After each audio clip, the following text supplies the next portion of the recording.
Easter throwaway husband. I 28 male found evidence my wife 27 female was having an affair on Easter Sunday. The next day I confronted her with irrefutable evidence. I left and have not spoken to her, nor do I plan to. We are divorcing. But I feel like even that is a pointless gesture, as utterly destroyed as I am. My wife and I had what I thought was the perfect relationship. We were best friends and seemed to benefit each other in a multitude of ways. We grew up together and dated our last 2 years of high school all the way through college. Physically, we were each other's first everything of a estimable nature. We attended the same university in different fields of study and married 2 years after graduation. We moved to a major city near our hometown to be near our families. I got a job as an engineer making a very decent salary with benefits. She got a job teaching at a high-profile private school which she loved. Together we made great money, so we always spent so much time together. We traveled. We dined out frequently and every night felt like a date night. Even among a group of friends there was always the two of us together. We were so stupidly happy they could have put our goofy love grins as the sample photo in picture frames for sale. Our time life was great and had always been. Less than 4 times a week was considered a dry spell for us. We had a great life in general. Well, at least that's what I thought. I thought we have had a great life together, but I've come to realize all of that was a lie. We were planning to try and have children soon. This totally blindsided me. I cannot stop crying. I wanted to be a father someday, now that's an impossibility. Easter morning at the break of dawn, we were supposed to help at our church hiding Easter eggs on the property for kids to find later. We got up and threw on some clothes without showering before driving to the church together. We groggily helped hide obvious eggs for the small children and more secretive eggs for the older kids later that day. My wife took many pictures on her phone of us as well as many members of the congregation. We all ended up having coffee and donuts while conversing before heading home. I'd driven to the church, but I got my wife to drive us home. She commented she was going back to bed for a few hours when we got back. I wanted to preview the college basketball championship game the next night, because my father was a Baylor graduate. Wade brought my wife's iPad along, which I used all the time like it was my very own. I never expected to see anything, and she didn't anticipate it showing me anything. I'm not very tech savvy. So, I still don't know what happened exactly. But I was reading an article as we were walking into the house. In the lower right corner, an icon appeared that said something about photos, then picture after picture appeared one atop the other. I don't know if my wife's phone was syncing to the iPad or our Wi-Fi. Again, I'm at a loss. I saw the pictures were the ones my wife had just taken minutes before outside the church, so I continued reading. Suddenly a few pictures flashed by that looked like they contained nudity, which was very out of character for my wife. I tried tapping on the pictures to go back. But it was like the photos weren't on the iPad, it just showed each one to me for a split second. I opened the photo file on the iPad, but nothing remotely pornographic was stored on the iPad that I could find. I realized none of the photos taken at the church were on the iPad, yet I'd seen them flash by. My wife went into the kitchen and got a bottle of water to take with her as she headed back to bed. I watched her walk up the stairs, and for the first time in the history of our relationship I felt like she might be hiding something from me. I searched every file I could find on the iPad hoping I could find what I'd seen. But I eventually realized to ease my mind I'd have to check my wife's phone. I walked upstairs and found her sleeping soundly in our bed. I grabbed her phone off of the charger and took it into our bathroom. We'd never had an open or closed phone policy. We just used each other's devices at will with nothing to hide. So, discovering her passcode had been changed made my heart nearly stop. I tried it again and again at different speeds. No doubt, it had been changed. My eyes welled up with tears just knowing my wife was probably hiding something from me. It was a sign that there was something unknown to me that I truly needed to know. I walked back in the bedroom and placed her phone back in the charger. Part of me wanted to believe I was crazy or that I just thought I saw something risque, but my mind was playing tricks on me. I had actually imagined discovering what I saw was nothing carnal and laughing about what I thought it actually was. But the passcode got me. I tried acting as normally as possible. She knew me better than anyone, so keeping all emotions welled up while at the same time being sneaky was difficult. But late that afternoon when she was in the kitchen, I heard her text alert. I popped around the corner just in time to see her enter a brand new code. So, I knew I wasn't losing my mind completely. Later that night after she'd gone to bed, I again took her phone into the bathroom. I entered the new code and opened her photos file. To my surprise, nothing close to a photo containing nudity was anywhere to be found. I even found the photos she'd taken at the church that morning. Nothing pornographic was among them. I was just about to close the app when I decided to look for deleted photos. To my surprise, I found 2 photos of my wife nude and partially nude, along with a naked shot of some guy other than me. I quickly sent all 3 pics to my own phone, then deleted that text as well as the photos. I placed my wife's phone back in the holder, walked to the downstairs restroom to make less noise, and vomited like it'd been given ipecac. I'd never seen either picture of my wife before. She didn't do that sort of thing, and I didn't really desire it. I could always have her to myself soon enough given the next opportunity, and I already knew how beautiful she was naked. We just felt like photos like that could always come back to haunt people. She and I were too united as one. We had no need to share our intimacy with the world. Or so I thought. I sure didn't know who the guy was in the picture. I looked at it and felt anger, even having no idea who he was or if my wife knew him in any way. After I stopped hurling my guts up, I laid on the floor and cried like a little child. I had never cried harder in my life, but I just knew something was wrong. I could feel it. I got a few hours of sleep next to my wife before I had to get up to go to work. Every project I was working on got put on hold as I researched how to recover texts from a phone. As it turns out, since the plan we had was in my name through my employer, I could access every message and pic sent via text. Long story short, I recovered raunchy messages, selfies, and yes, even pics and video together, all there. I could say I went and vomited again, but it was dry heaving.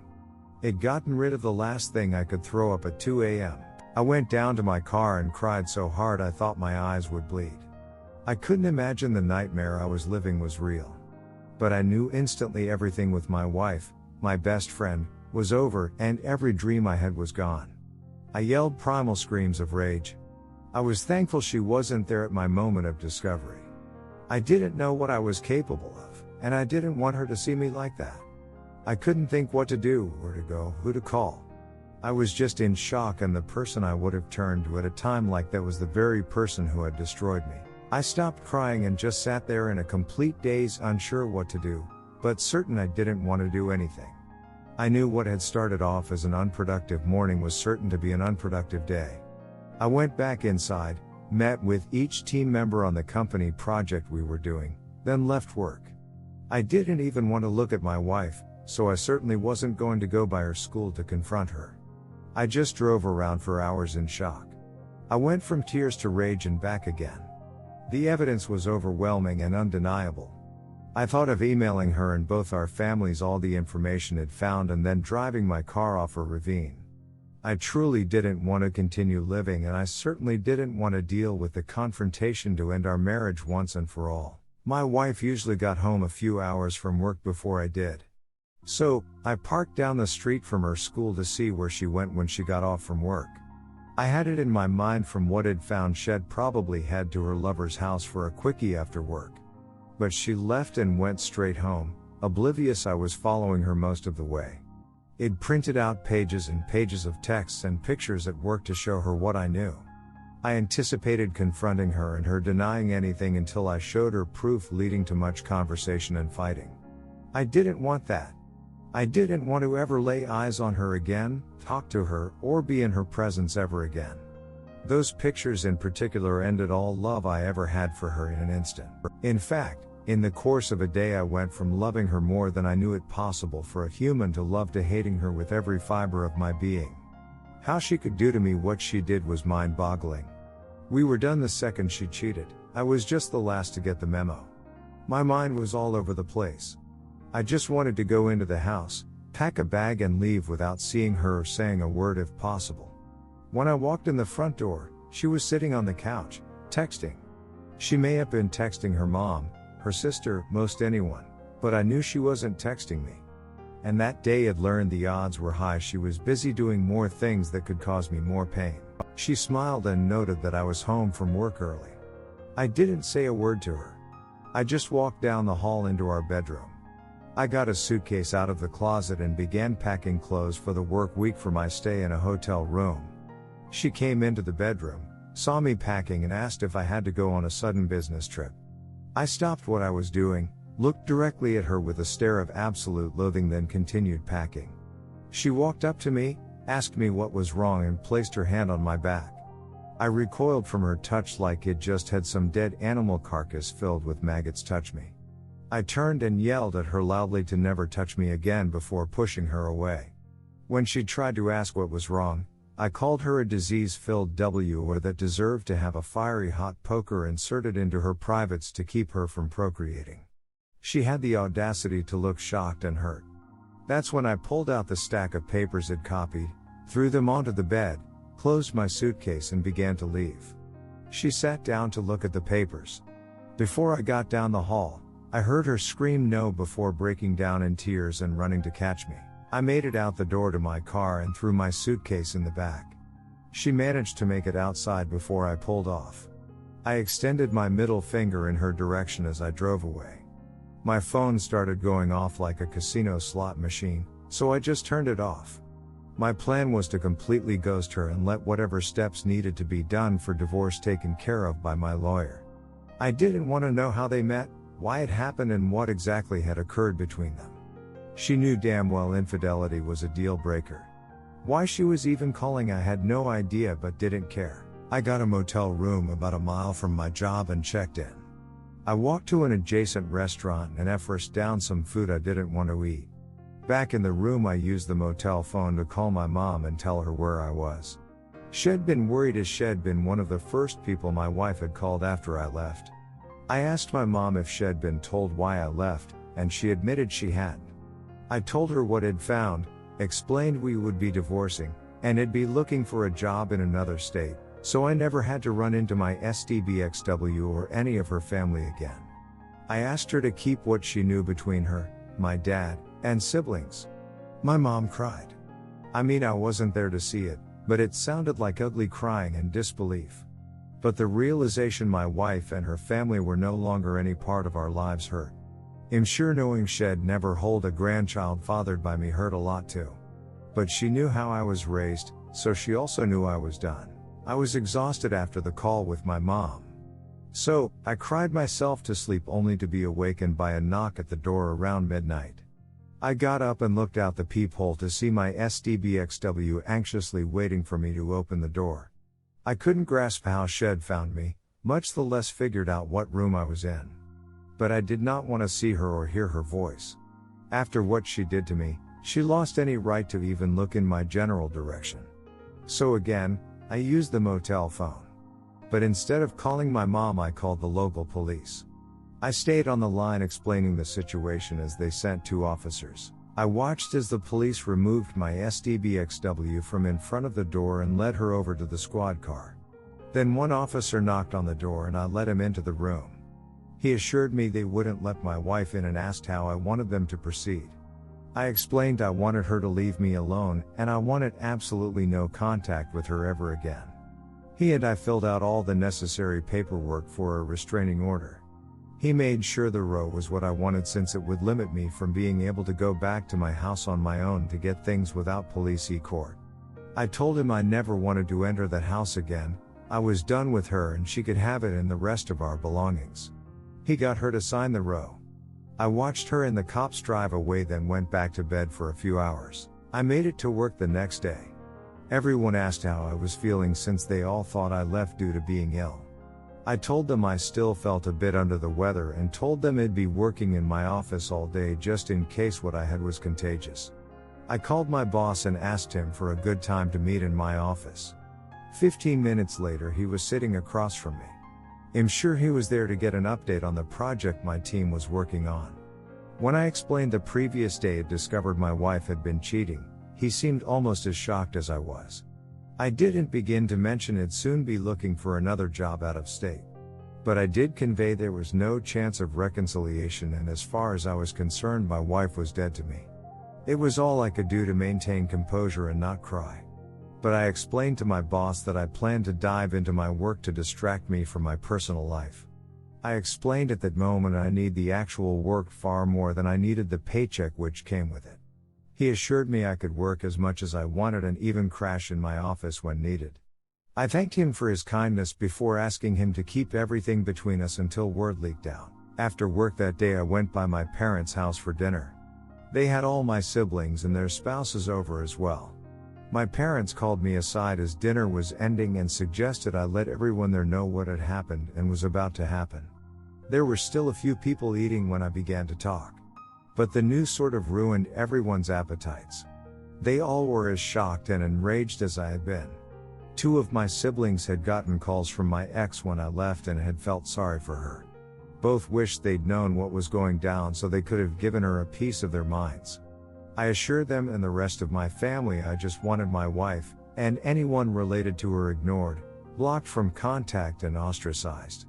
I explained it wasn't her family's fault that my wife is a worthless WR. And my wife had proved she was unworthy of any attention, positive or negative, sent her way. I then explained I would be looking for a new job in another state over the coming weeks. Some family members were angered. They weren't mad at me for feeling that is what I needed to do. They were mad my wife sinned, and I was being punished by being removed from those that love and care about me. It didn't seem even remotely fair, I agreed. But the chances of getting every human related to her to leave the state out of shame wasn't happening. The next day I met with my lawyer for the first time. We live in an at-fault state, so the stack of papers proving infidelity was a welcome sight to her. I tried to approach that meeting with 100% logic and no emotion. All emotions are temporary, and letting your emotions lead you through life is a recipe for utter chaos. I explained she and her staff would need to be the go-between for my wife and I until the divorce was finalized. I also explained there was a restraining order in place. I told her I didn't care about any of our possessions. Everything we owned reminded me of my SDBXW, so I didn't want a single item or the house we lived in. The only thing I was concerned with was that she could not touch my 401k or other investments given to me before marriage. That's when my lawyer asked if I wanted the divorce to be a fair and equal divorce, or scorched earth. I looked down and thought for a few moments. The emotional turmoil I was enduring had reached the point it was causing actual physical pain. I knew the events I was living through had changed everything forever and there was no going back. A week before, if I'd been presented with a fair or no holds barred option, I would have gone with the fair route. But I felt nothing but loathing and disgust for the woman who lied to me nearly my whole life and betrayed me like no one else had. I instructed my lawyer to take every available avenue to make the divorce as painful as possible. Any item my lawyer managed to get from my SDBXW for me would just go into a big bonfire after everything was finalized. But at that moment I envisioned that bonfire being so large and bright it could be seen from space. I wanted her to go after my wife financially, and if they could figure out who the AP was, to go after him as well. My state has alienation of affection laws which allows a person to sue someone who contributed to the end of a marriage in civil court. I told my lawyer if they discovered he is in a relationship to contact his partner. In short, I wanted to make everything hell on earth for them both. I wanted to convey to my wife I hated her beyond words, and I was out for blood. I wanted to destroy her life like Shed so casually destroyed mine and let the pieces fall where they may. My lawyer called me at work today to let me know my wife had been served at her job. She asked me to come by after work to talk with the messenger they'd sent to serve my wife papers. Just knowing she'd been served and was grasping I would never be any part of her life again was enough. But I decided to listen to the messenger in the sole hopes he might tell me my SDBXW jumped out of a window after being served. He and I sat in an office without my lawyer present as he explained he'd taken the paperwork by the school at around 10 a.m. He checked in with the front office as a courier and a member of the faculty led him to my wife's classroom. She was in the middle of a lesson as the employee opened the door. The courier said he walked past the staff member, asked my wife to verify her name and told her she had now been served with official divorce papers due to infidelity. He said my SDBXW was obviously shocked at the speed I was moving, embarrassed to be served at work in front of her students, and was fighting back tears. He told me as he walked out, she fell into the floor and began sobbing uncontrollably. That was all good to hear, and I was glad she'd gotten the paperwork. Honestly, I'm not even sure why I'm writing this out. It's been a bit cathartic, but I don't need advice. Well, at least I don't think so. As stated, I have everything planned out and the divorce is in motion and will take place. I just hurt so bad and am truly struggling to find a reason to carry on. I don't want to. I'm not suicidal. There is no part of my that wants to die. I want my life back, and that is an impossibility. There can be no new life in my future with someone else. She destroyed something pure and beautiful one can only attain once in a given lifetime. And despite her tears, she didn't even care. She took what we had and turned it to ashes with her infidelity. I'm struggling to envision my life totally alone until the day I die, and I don't want to go on. I hate myself for ever giving her a minute of my time, much the less years of my life. I feel like my entire life has been and will be a wasted life. Sure, I have a career and the capacity to move on. But doing it alone the rest of my days is just overwhelming me. I suppose I need to explain why I said I will never be a father and will be alone from here on out. But I was raised a certain way with a certain mindset. My wife was raised this way as well. It's one of the reasons we were so close. I guess in the end she didn't give a damn about her proper upbringing and decided to destroy us both in the process. I was raised to believe that humans were never meant to run around sowing oats and having meaningless tawdry-ass time with random hookups. I believe the most ideal relationship a human can achieve in this life is one where the two have only known each other. I understand in these modern times that point of view sounds archaic to most, if not all. But two people discovering intimacy together, every act of intimacy is a beautiful thing. Nobody has to worry about past partners. Nobody has to worry about deceases and pregnancy. Nobody has to worry they aren't doing something as well as a previous partner they so had, because there were no other partners. You learn together. You grow together. Instead of living a life that would remove any possibility of STDs, unwanted pregnancy, paternity fraud, etc., our world has made ways to correct those mistakes instead of having to face the consequences of foolish people. Two become one, and nothing can come between them. Or that's what I was led to believe. That is the way romantic relationships were meant to be, but humanity has run away from that mindset. That's what my wife claimed to believe to me more times than I could count. I couldn't begin to tell how many times my wife claimed to be grateful we lived our lives the way we did. She said she cherished the fact that we could know each other in a way few people can anymore. I guess that was all bullshit lies. But it doesn't even matter anymore. Because of that mindset, there can never be reconciliation. And there is no way I could ever view her as attractive after seeing what she was doing behind my back. 1,000 gallons of bleach and a pressure washer couldn't remove the diseased infidelity filth she subjected me to. I view her as defiled, diseased and dirty. A week ago, I could just think about my wife and get aroused. Now she could lay before me naked and ready, and my reaction would be to spit on her in disgust before again vomiting. And as I have known someone else, I can never have that bond with another human. I couldn't date a virgin even if I wanted to, because due to my relationship with my wife, I couldn't be what that hypothetical virgin deserves. I'm sure I will get some hate from various progressive readers who view S-time as something to do with random people for fun and list S-time as a hobby on their Facebook page. That's all fine and smurfy. Opinions differ, and I know my viewpoint is far from standard anymore. But one man and one woman is the way it has always been supposed to be. My wife turned out to be a lecherous Jezebel CM dumpster, so that's my loss and my own stupidity for choosing so poorly. I just don't think it's fair that I didn't commit the sin but am the one who has to endure the hell of life the rest of my days totally alone. Edit, those private messaging me with harsh messages about the words one man and one woman being homophobic, it was not meant that way. I meant it to mean two people, and regardless of gender I do feel like two people in one lifelong bond is best. And I'm standing by that. But I'm not editing it after the fact now that it's been posted. So save your time messaging me trying to claim I am anti-gay. What any two people do in the privacy of their own company is their business and certainly none of mine. I cannot stress enough I don't care about anyone's time life. Straight, gay, whatever. I don't care. It's a major reason I don't want to know any more specifics about my wife's affair. Edit 2, Luke 16:18 Anyone who divorces his wife and marries another woman commits adultery, and the man who marries a divorced woman commits adultery. Edit 3 Final edit. I'd been doing a good job focusing solely on work the last few days. I'd made massive amounts of progress on the company project since all my time had been spent in my office. It seemed stupid to pay for a motel bed when my office has a comfortable couch. I woke up this morning with every intention of getting further ahead on the project as well as begin my job search in other states. But when I sat down in my desk chair and saw the date on my computer, I had a realization that brought me to tears. Now I'm done. This is my wife's birthday.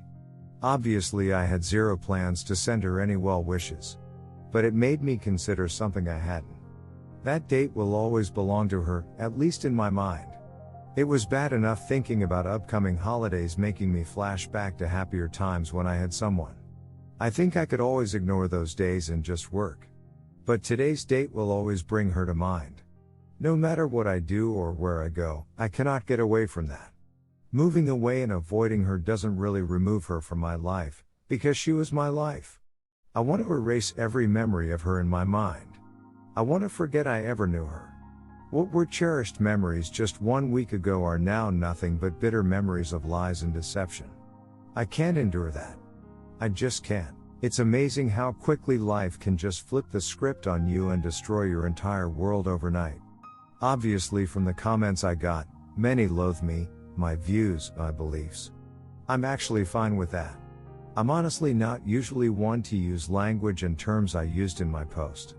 I just felt her actions said much harsher things to me than any words I could say to my wife ever could. But when things end, they end, much like life. Sure, I could seek out help to try and convince myself this all hasn't been as bad as it seemed. But my grandpa taught me not to blow smoke up anyone's ass, especially my own. So it's done and so am I. This obviously isn't the time or manner I envisioned it ending.